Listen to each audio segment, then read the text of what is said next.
Welcome to Ask the Expert, an award-winning daily series from 8:30 a.m. to 9 a.m. to help small businesses. If you have any questions, ask them in the comments of the live feed. If you need any more advice after the show, join the official Intuit QuickBooks SMB community group on Facebook, where accountants and business experts are on hand 24/7. During today's live session, we will be running a poll, so please do engage with that and I'll reveal the results at the end. Good morning, everybody. I hope you're all well. For those of you who haven't seen me before, my name is Judith Dugdale. I'm a chartered accountant and I head up the digital solutions team at Moore and Smalley. MHA Moore and Smalley is a large independent firm of chartered accountants based in the northwest of England. We cover Merseyside, Greater Manchester, Lancashire and Cumbria, and we offer a whole range of services to our client base, from normal accountancy and audit, compliance work, general tax advice, strategic advice. We offer an outsourced payroll team, an outsourced bookkeeping team. We have an in-house corporate finance team, and we also have a team of independent financial advisors. This means that we can offer our clients a whole range of services from startup all the way through to sale or retirement. The digital solutions team that I head up is slightly different to our normal corporate work in that we only deal with clients who use cloud accounting software. We help set up systems, we train people on how to get the best out of QuickBooks Online and associated apps that link in, and then we offer ongoing support to make sure that they're always kept fully up to date with the best use of that software.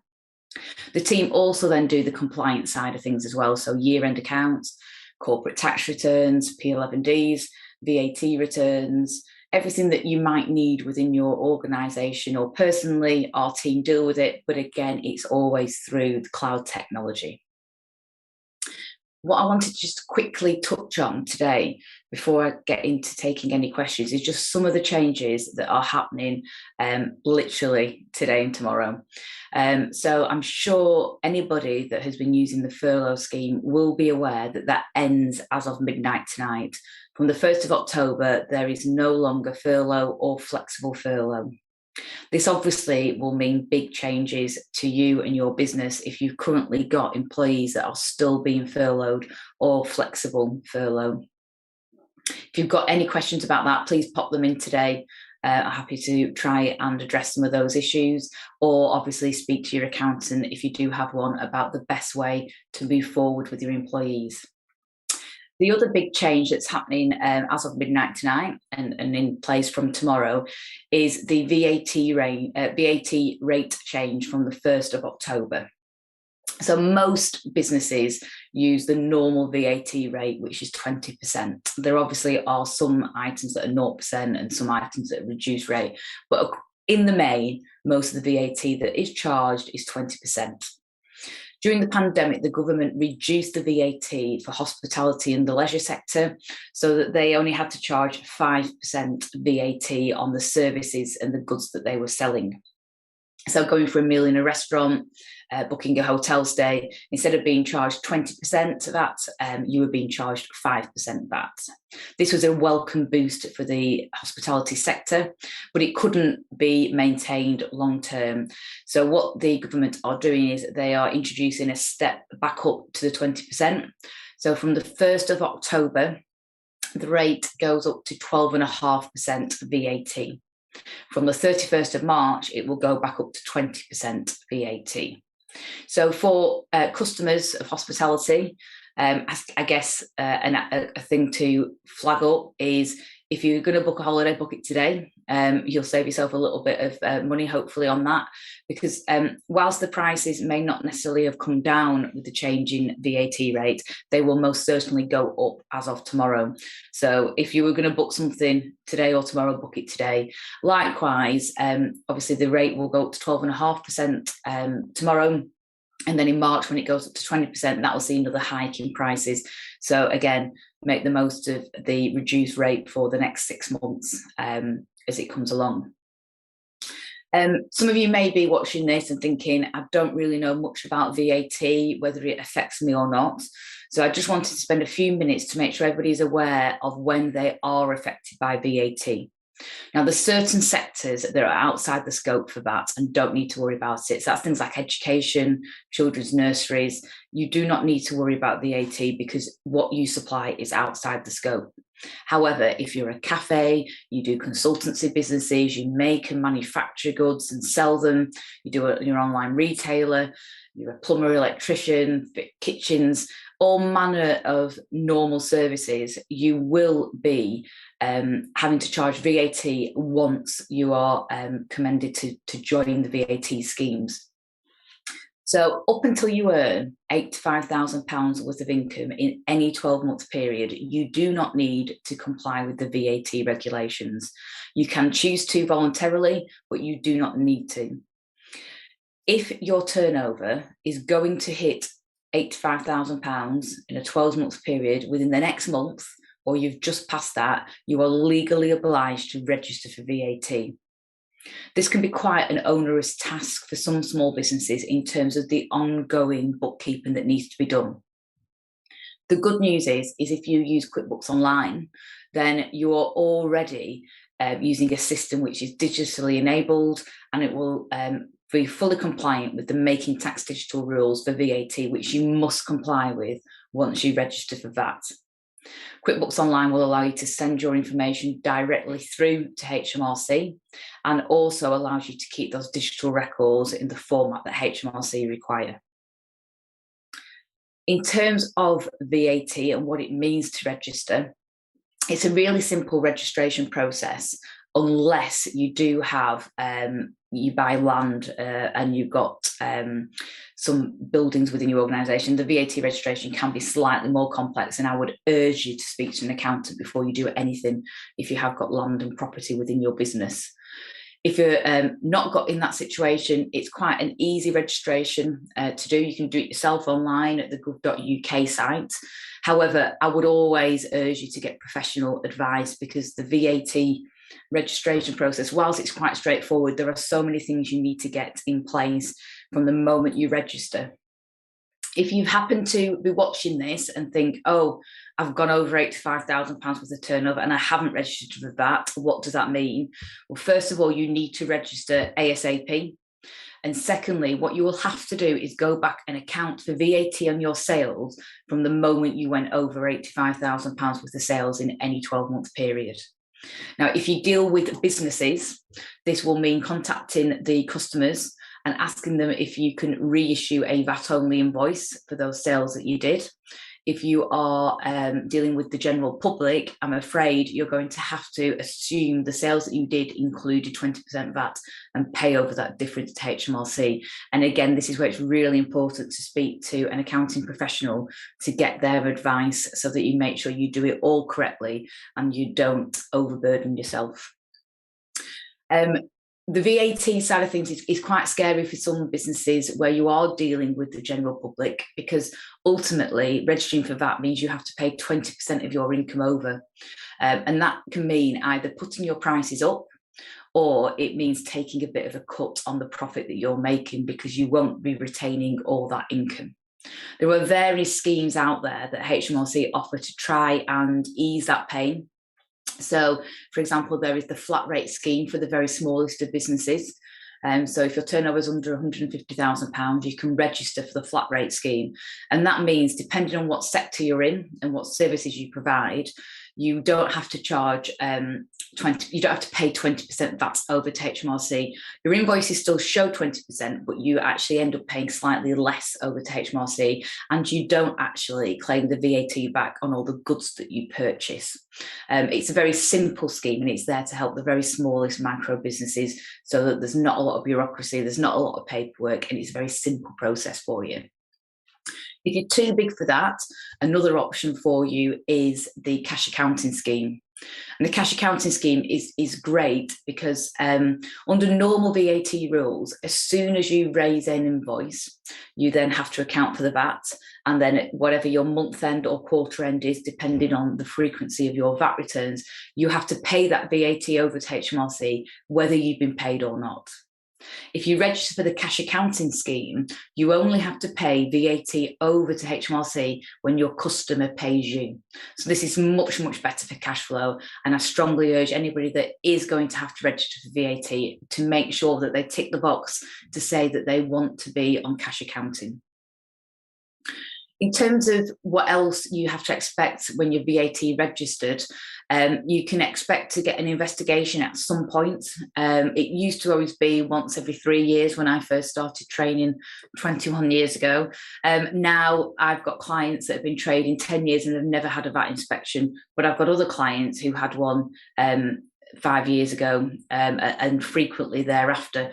If you do have a VAT investigation, speak to your client, speak to your accountant, and they will come in and they will help you prepare for that visit and make sure that everything is as easy as possible. And the good news is that if you do have a visit and you get a clean bill of health, you're pretty much not going to get another visit for a very long time to come, which is really good news, and it makes you realise that you're running your business in the right way. Finally, the last thing just to mention on VAT is that if you do register for VAT, you will have to comply with the Making Tax Digital regulations, which I mentioned at the start. So that is keeping digital records and filing your VAT return through software. If there's anybody watching this who is already registered for VAT, but you did it voluntarily, so your sales aren't £85,000 yet, but you wanted the benefit of being VAT registered. Currently, you don't legally have to comply with Making Tax Digital, but you will have to by the end of March. So just a little heads up that change is coming. Right, I think I've talked enough about VAT. I'm going to go on to some of the questions that we've had through today. So Sophia on Facebook Messenger has asked, I've heard about the increases to national insurance contributions. I think it's a good idea that the NHS will get more funding, but I'm concerned the impact the extra cost will have on my business. Do you have any advice on how to factor this in? So Sophia, this is a really good point to raise. There's been obviously a lot in the press about this rise in national insurance, and it is a rise for both the employee and the employer. So in terms of your employee having to pay more national insurance, that doesn't directly affect you, other than your employees might be asking if they could have a bit of a pay rise to counteract the loss in net income, which you do not have to take that into consideration. You don't have to agree to any pay rise that you wouldn't necessarily have done. It's just a bit of foresight that people may ask. In terms of employers' national insurance, you'll pay an extra 1% more than what you were paying. So it doesn't sound initially like a great deal, that, but obviously it is basically coming off your bottom line because it's something you didn't pay before. So in terms of how to factor this in, it might be that you look at doing a slight increase in your prices to counteract that extra page, or maybe you look at seeing if there's a way that you could possibly cut some of your costs so that your bottom line isn't affected. What I would suggest is that you look at your wages now, and then you apply this increase to those wages so that you can see from the introduction of the increase what that is actually going to physically mean to you in terms of lost cash. And then look at the options, as I just said, cutting costs, increasing sales. Those are the two major things. The other thing is, obviously, if you've got people on non-fixed rate hours or flexible contracts, that potentially you could slightly reduce their hours to make it less painful for you. But obviously that won't work if you're busy or if you're in an industry where you're already short-staffed. So I hope that helps and gives you a few tips, Sophia. We've also had a question from Sasha on Instagram direct message. Sasha says, my partner and I have recently launched a local cleaning business, but we're struggling to gain new clients. We've posted leaflets and are running adverts on Facebook, but to no end. Are we missing any tricks? Well, I'd be interested to know where you are, Sasha, because I'm desperate for a cleaner, and everybody around where I live are all fully booked and I can't get anybody. What I would say is, in terms of missing a trick, I know you said you're doing some adverts on Facebook. Again, I'm not sure where you are, but I know in my area there are like local buy and sell groups. And people are always posting on there, does anybody know a cleaner? Can anybody recommend a cleaner? So maybe post within some of those groups. The biggest thing is word of mouth. So if you can get some new clients, get them to give you some feedback on how happy they are and ask them to recommend you to their friends and family. And hopefully that will generate a bit more interest for you. I suppose there could also be, if you're really struggling to gain clients and you're wanting to just get your foothold in there, is some special offers for new customers. Maybe, I don't know, half price clean, so that you can get in, show how good you are. And then hopefully that will lead to a lot more cleaning jobs coming through. Also, it might be worth speaking to some PR agencies or marketing agencies and just get an idea off them if they've got any ideas of how you can increase your customer base. John on Twitter direct message has been in contact. Can you talk a little bit more about VAT and property, even just a bit of an outline of what we would need to do? Right, so John, it is really complicated. And there are lots of different VAT rules. So in a very basic way, if you own residential property, it is outside the scope for VAT. So you can't register for VAT and you can't charge VAT on the rental that you charge to individuals that live in residential property. So if it's residential property, ignore it. You've got no need to register for VAT, and in fact they wouldn't allow you to register for VAT if all you had was residential rental income. When it comes to commercial property, it's a bit different. So a property is not something that you charge VAT on when you rent it out, unless you have done an opt to tax. So an opt to tax is where you write to the HMRC and you ask for the property to be opted for VAT. This means that when you sell that property, anybody who buys it would have to pay VAT. You would have to put VAT on the sale price. So let's say it's a commercial unit, it's £250,000. If you opt to tax that, when you sell it, it is £250,000 plus that, not £250,000. So it's a really important thing to think about, because it obviously, if you're going to then in the future sell that property to somebody who isn't VAT registered, your commercial property is instantly 20% more expensive than the one next door if it hasn't been opted to tax. So you might well say, why would you opt to tax it? Well, if you opt to tax your building, you can then reclaim VAT on costs associated with that building, and then you charge VAT on the rent when you pass that on to your customers. So let's think about a commercial property that you are going to be renting to businesses who are VAT registered. They will not be bothered that the rent has VAT on it because they can reclaim it.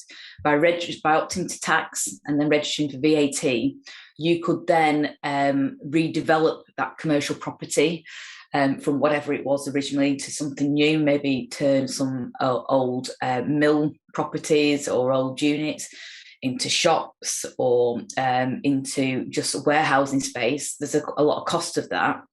You would be able to claim the VAT back on all that work. When you go to do a VAT registration, if there is land and property in there, there's a lot of questions that you have to do. If, for example, you are going to be a property developer, when you sell a house, as an individual, you will think there's no VAT on that. I just pay the price of the house. There is actually VAT on it, but it's 0% VAT. So you can, as a property developer, you can register for that.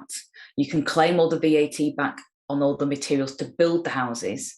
But then when you sell the house, there is 0% VAT on the bricks and mortar, and there is VAT just on the white goods within the building. So things like dishwashers and washing machines and cookers and things like that, they do have a VAT element on them. So as I said, it is quite complicated, and you really do need to speak to an accountant if you're involved in either renting out commercial property or you're looking to be a property developer, just to make sure you get it all nailed on properly. One caveat is, if you are developing property, that you are going to rent out, not sell, then you are not allowed to register for VAT, and you can't claim any of the VAT back on that development.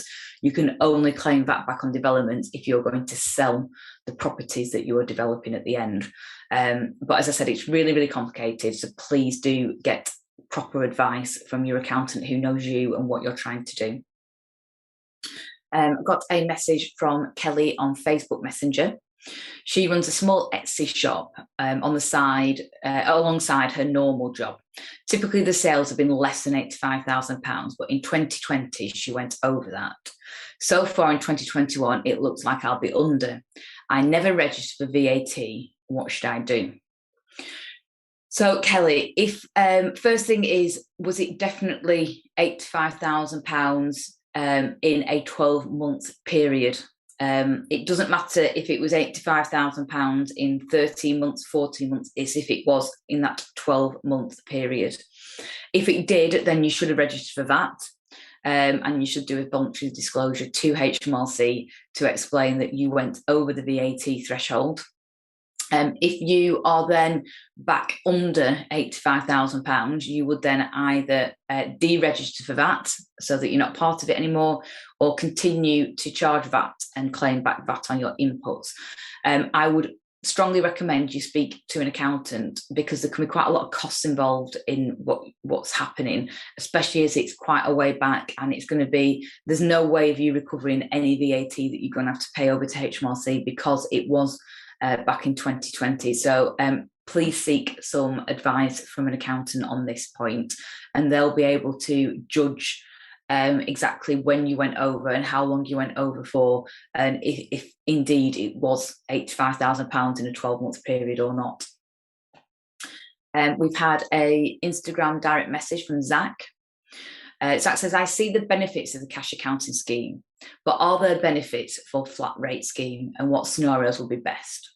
So the scenario where I see flat rate scheme the most is in the hospitality sector. Bed and breakfasts, little guest houses, who are tootling along, maybe doing £70,000–£80,000 worth of income, so don't need to be VAT registered. They're in an area where they see room rates rise, and because room rates have risen, all of a sudden they're going over the £85,000 threshold. For somebody in hospitality, particularly bed and breakfast and guest house, there's a real big issue there, because they will have been using their rates without any VAT in, so they're making a really good margin on those rooms, versus one of their competitors that is VAT registered doing the same rate, because that competitor that's VAT registered is paying over 20% of the sales income in VAT, and they're not. So there's often a very big question for bed and breakfast and guest owners of, when they get to £85,000, do they stop and make sure that they don't go over that so that they don't have to register for that? Or do they think, right, I'm going to push forward and I'll make lots more money to counteract the VAT issue? So for hospitality, the flat rate scheme, they put 20% VAT on their sales, but actually what they pay over to HMRC is quite a bit less. Off the top of my head, I can't remember the exact percentage, but it's around 14.5%, I think. So what that means is the VAT invoice has the 20% on, but you pay over just 14.5% of what the gross income is. And then what you can't do is claim back the VAT on your telephone, your electric and things like that. They're basically working out a new rate for you in your industry, which will make it slightly better for you than having to do 20% on your sales and claim back all the input VAT. It tends to work as a bit of a saving. You can do this in other sectors as well. There's on gov.uk flat rate scheme. If you have a look at that, there's a whole host of percentages that are available to different sectors.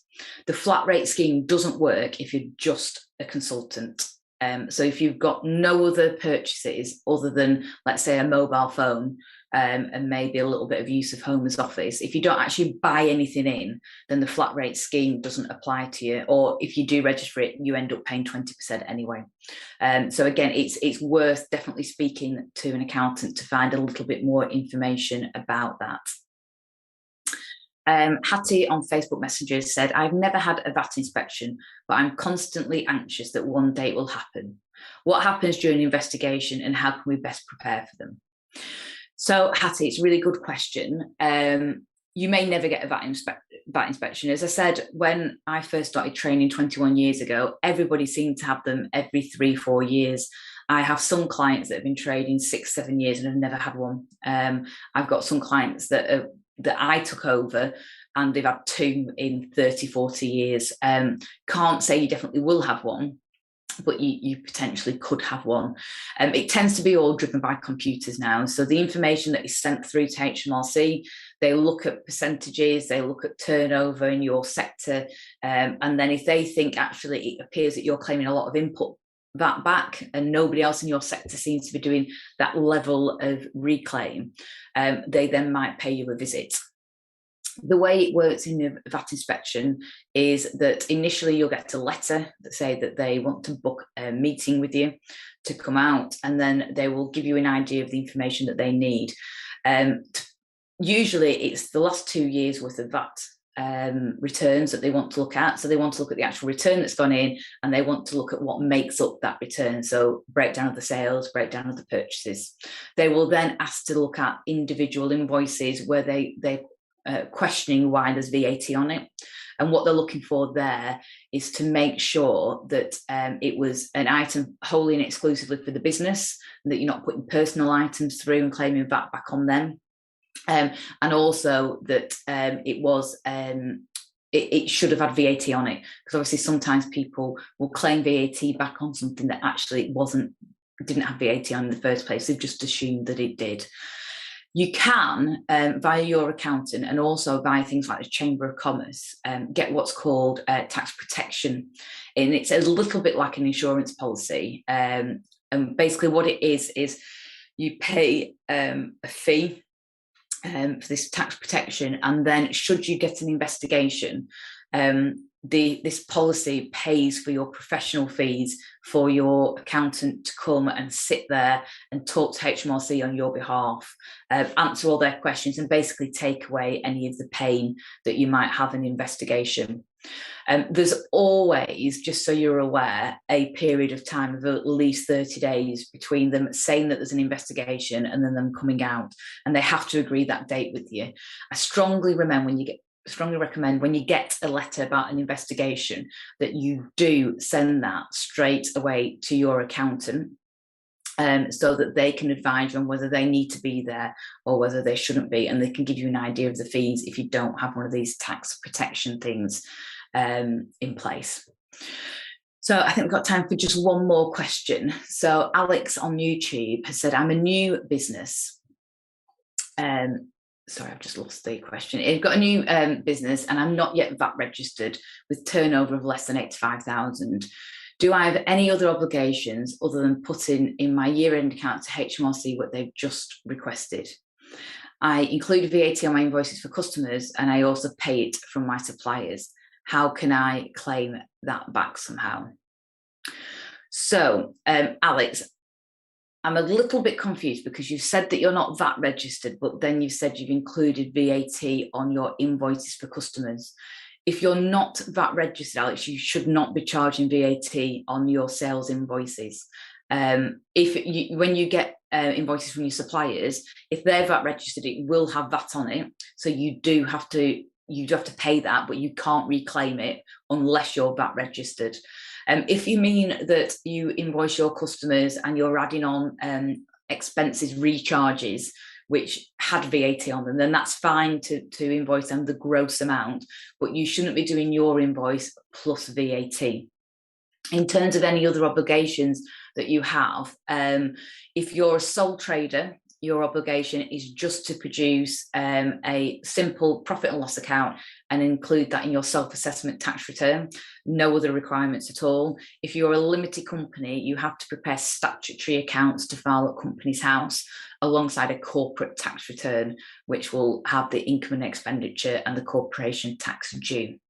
I really think it's worth, Alex, just having a quick chat with an accountant about the VAT side, just to make sure you're not doing anything wrong, or that it wouldn't necessarily be, it might be beneficial to register for VAT so that you can claim back some of that input VAT. But definitely recommend speaking to an accountant.